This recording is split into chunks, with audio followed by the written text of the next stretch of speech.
Well, hello everyone. Let's get into it. You don't need insulation for your bus. You don't need to rip out your windows. You don't need to do all the framing, insulating. You just don't have to do it. If you want to do it, that's great, but you don't have to do it to be warm, dry, and comfortable. And that's the point in this video. I'm also going to get into energy consumption, daily kilowatt hours, what it takes BTU wise to heat a bus of 37 feet.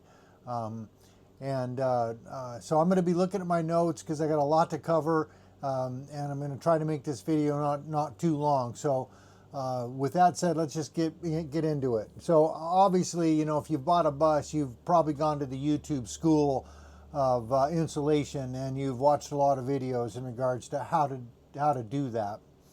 Removing the windows, sheet metaling, framing on the inside, putting your insulation. So you understand, you know, that side of it. But I want to share the other side of it, the no build side of it, and how that might be a good fit for you or not. So I've been living in my bus for 3 years now. And in the beginning, I had sheets, literal sheets over the windows, which did nothing to insulate or to provide a barrier. I had to hang a sheet from the ceiling in the back of the bus just so I could heat and cool just one small space. And when I would leave that space, it was either, you know, 117 degrees or it was 32 degrees. So I've come a long ways. My bus is now really warm and dry and comfortable, and it's actually fairly simple to do. I want to talk about insulation just a little bit. So my bus is newer. It's a 2011 International CE bus. And so I've removed some panels and I've inspected the insulation in the walls and in the ceiling, and it's like brand new. There is no water egress in this bus. It's sealed up nice. So my insulation is new and wonderful, and is actually doing the job that it's supposed to do. Of course, I've got the floor installed with 2-inch foam board, 3/4 inch subflooring, and then a vinyl flooring over that just for aesthetics and to have a nice surface. You know, I've got some carpet in the main living area that is just like a rug, so to speak. So let's talk about the goal. What's the goal of insulating your bus? Well, it may seem obvious. The goal is to manage your environment inside, primarily to reduce your energy costs. If energy was unlimited, then you could and you had enough power, you had enough air conditioning, you had enough heat, then it really wouldn't matter. You could just heat until it was wonderful, or cool until it was wonderful, regardless of your insulation. But that's not ideal, and none of us have unlimited power, I don't think. So, nor do we have the space for the air conditioners and the heaters it would require to use all that energy to manage it. So, there's that. For me, the goal is really important. Really boils down to some really important factors: energy consumption, temperature regulation, humidity, and ventilation. Those are the 4 core factors, you know, in managing energy consumption, temperature regulation, humidity, and ventilation. So energy, it's probably one of the more important aspects of it, since, like I said, we don't have unlimited energy, so there's that. Temperature regulation, you know, like our buses are like cars.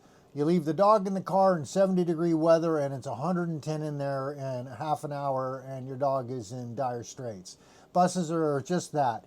They're just a big metal box that is like a magnet for radiation, for heat and cold, hot and cold. So what we want to do is we want to create a barrier. We don't want that heat and that cold getting in our bus. And for a lot of people, that means they're going to rip out the windows and they're going to start insulating their bus. So there are really two methods to control that, and one is from the outside of the bus, and one is from the inside of the bus, essentially. So let me make an example. So the inside, so if we put a sunshade on the front windshield, it's going to stop the radiation before it enters the bus.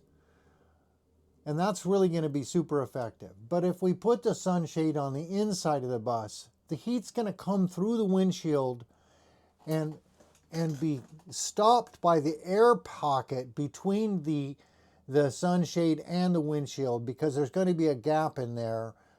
Most importantly, there should be a gap in there. And that is actually what's going to create the insulating factor. So obviously it's best to capture it on the outside before it gets in, but that's a luxury most of us don't have. So we're going to try to control it, manage it once it gets in, and keep it out of our basic, bus environment. So how does that work? Well, let's touch base on that a little bit. So air is a really poor conductor. Air is just a poor conductor. Insulation of all types is based on the entrapment of air within the material to create that air pocket. And that stops, that's just a very poor conductor. So if you take blinds that are insulated blackout blinds and you put them in front of a window, and that creates an air pocket, you've created an insulation, the three components there. So let me look at my notes. So that pretty much explains the how it works, and so I guess we'll talk about let's compare. Compare to a bus that the windows have been removed, so you're no longer having to shade those. You've put in maybe some specific RV windows that are dual pane and fairly well insulated, and you've insulated all of the walls. And you would think that bus would be a lot more easy to manage from an energy standpoint, right? That if you heated it up, the heat would stay in longer, require less energy to keep it warm or to keep it cool. And that is true to some extent. But the extent of that is the premise, the whole reason for this video, because it may not be as huge as you think. So we really need to look at it, empirically. We need really hard numbers. And unfortunately, I don't have all of the hard numbers, but I have some direct and indirect evidence that would show that that's simply not the case. That the disparity between a fully insulated bus and a no-build bus with appropriate accommodations, tinted windows, nice blackout shades, can almost accomplish the same thing. But let's look at it. Let's look at it here in a few minutes in terms of BTUs and the amount of energy it's required to keep a fully, insulated bus versus a non-insulated, just with the stock insulation it came with. Let's compare those two, from an empirical standpoint, from a BTU and kilowatt hour consumption, watts, amps. Let's look at that here in just a few seconds here. But let's talk about humidity, because I think humidity is probably the most important part of this puzzle. If you have a damp environment and you're trying to heat it or cool it, that's a problem.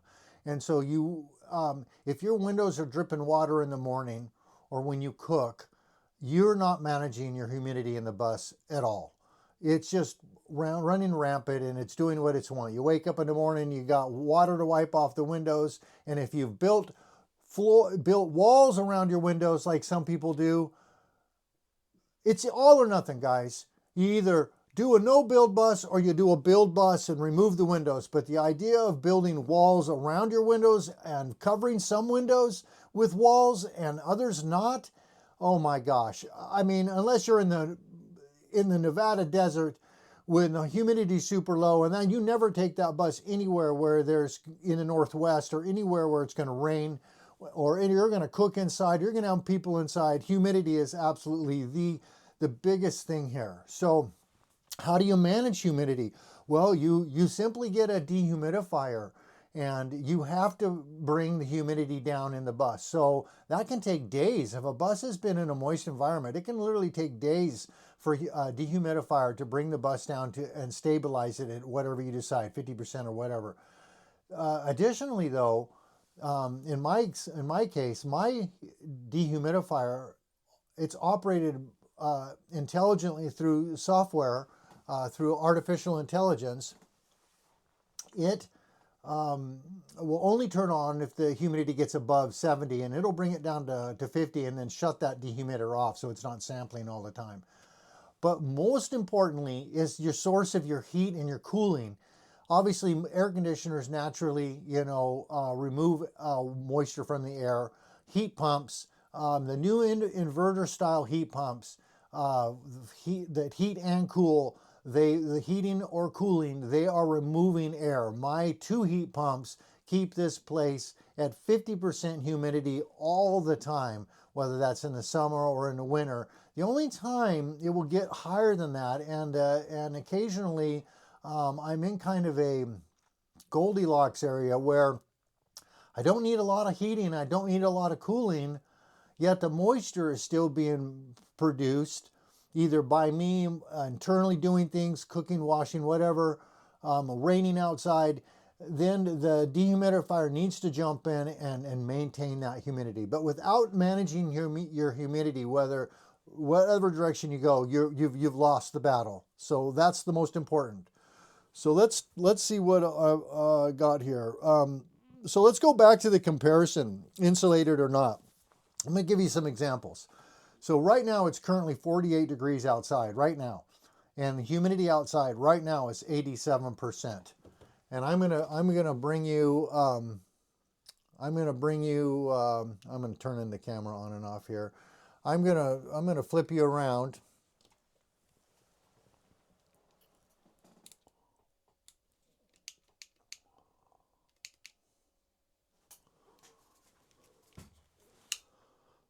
And let me get my my screen going here. I'm sorry. My monitor died, so I can't see anything. All right, so there we go. So there it is. There's the energy consumption. Right now, the bus is only drawing 371 watts, 3.73 amps. And today, since I reset it at 10 o'clock, it's 12:32. I've used 2.43 kilowatt hours. And let's see if we can get that in the light there. It's currently 72.8 degrees and 49% humidity. So that is maintained. That sensor is live and connected to AI, connected to Siri, connected to the electrical system, and that is where the system gets its information as to what to do with the heat and the cooling. So just FYI. So I'm going to rip you back around here.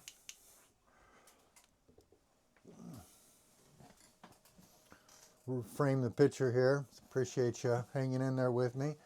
Because I'm going to try to do this in one take. So there you go. So as you can see, that right now it's maintaining that with very little, but I will say on average to maintain 48 degrees, it's going to need about 1130 watts, 9.72 amps on average to maintain, 45 degree weather on the outside. So let's talk about BTUs really quick. In general, they sell like a 12,000 BTU air conditioner heater for 550 square feet. And so if a room is fully insulated and all the things, all the stars align, then that 12,000 BTU should keep that 550 square foot room perfectly nice no matter what, all year round. My bus is 240 square feet, and it requires 24,000 BTUs to to manage it for the heat and the cool. 24,000. Now let me give you an example. On a Prevost bus, let's see here, a 35-foot Prevost bus with 3 rooftop conditioners running 30,000 BTUs to 48,000 BTUs is on average. 48,000 BTUs for a same size Prevost bus. It's fully insulated. That's what they're making determined because there's still a car in the sun. They're sitting out in the sun, beating down on it. I don't care how much insulation you have. That radiation is getting in, and you're going to need more horsepower, more BTUs to combat that. So I hope I haven't lost my place in this video, because I am trying to do one take here. But kilowatt hours per day, about 26 kilowatt hours per day to manage this place on, with 45 degree temperature. Now, in the middle of the winter when it's 20 degrees out, or in the middle of summer when it's 100 degrees out and the sun's beating down, I'm going to need, okay, future Willie here doing some editing and realized I made a complete mess of this. So let me clear up a few things here, if I can. I'll probably just make it more confusing. Let's think about things in terms of server rack batteries for energy blocks of energy. So, a server rack battery at 51 volts at 100 amp hours is 5 kilowatt hours of power. And if we know at 45 degrees, we're going to consume around 24 to 25 kilowatt hours per day. That's 5 server rack batteries, okay? That would be averaging around 900 to 1,000, 1,100 watts at 7 to 9 amps for a 24-hour period. So that's 24 to 25 kilowatt hours. In the cold, though, at 20 degrees, we're going to double that. That's going to be around 10 server rack batteries. In a perfect conditions, a 5,000 watt solar system can produce 5 kilowatt hours per hour of peak sunlight. The more practical estimate would be a full day around 20 to 25 kilowatt hours, assuming the average of 45 peak sun hours.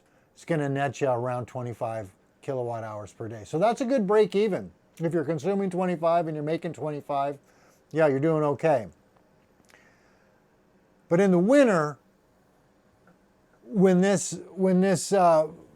your energy consumption needs go up, you're going to basically double that to around 50 kilowatt hours per day, or around 2.1 kilowatt hours per hour. That puts you at about a 50% deficit over what you could produce with solar, and that's in a sunny day. So imagine being in the cold, dark. You're just not going to produce even 20 kilowatt hours per day. You're probably going to be more like 15 or less. So you have to supplement your heat with diesel or something else. Hopefully diesel, anything dry and warm that doesn't pump moisture into your environment. So I hope that helps clear things up a little bit. So we'll get back to the video. So I guess what I'm trying to say here, and pardon everyone, is you don't have to have a full-blown build to have a very comfortable home with comparable energy consumption compared to a fully insulated bus. It just seems to me that no matter how good you insulate your bus, you're really just delaying the radiation from getting in. You're prolonging it, but not by a huge disparaging. So if your whole goal is that, and you're going to spend countless money, doing that for that, then you might want to rethink it. If it's for aesthetics and you just want that home-built look and that's your goal, then you're going to kind of kill 2 birds with 1 stone. You're going to up your game from an insulation standpoint, but you're also going to have an aesthetic value. For me, and I'm going to shoot you around and give you a little bit of a look here at what my bus looks like with shades on all windows.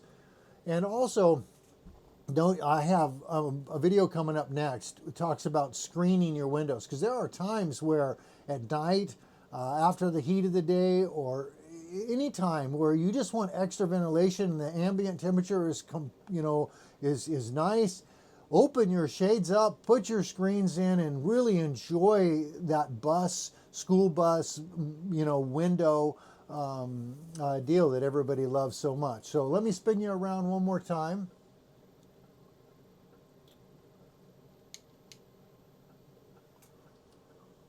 So the shades are everywhere. They're over everything.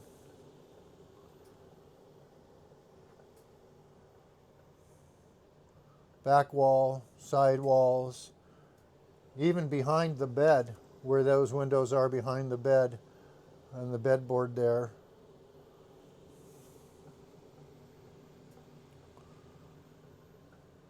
I'll tell you, these are sure nice here. Instead of the shades that came with the bus, you just put this shade up to about, oh, you can't see where I'm pointing, but you put the shade up to about there, and you have adjustable sunshades for when you're driving down the road. But these are so great. You just, and then you've got the shade. I put insulating blankets on those doors there. So there's that. There is that. Let me spin you back around. All right, guys. Well, hey, man. I sure appreciate you staying this long. And let me readjust the camera. Let me just check my notes here. Yeah, I think I got through it. I think I've conveyed it. I mean, here's the deal. It's fully insulating or using another method like shades and using science. At the end of the day, the energy consumption is really almost the same. So, hey, I just wanted to say thank you for watching the video. I appreciate you hanging around this long. Please subscribe, like the video if you want. My next video is going to be about the screens, how I had them built, how they install, how flawless they are, how well they work. And I'm really looking forward to that video next. So I'll see you soon. Thank you again. Peace out.